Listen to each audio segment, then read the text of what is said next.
8 minute रह गया है।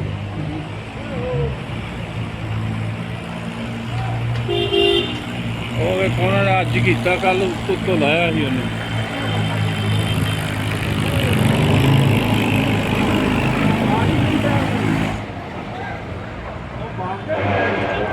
ਸਾਰੇ ਭੱਜ ਵੀ ਗਏ ਨੇ ਭੈਣ ਚੋ, ਹੋ ਜਾਂਦੀ ਹੈ ਪਲਟਣ।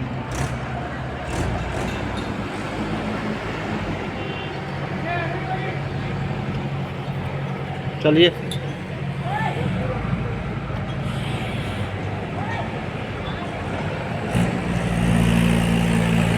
गए सारे सामान भले इकट्ठा कर लेने के लिए। सामान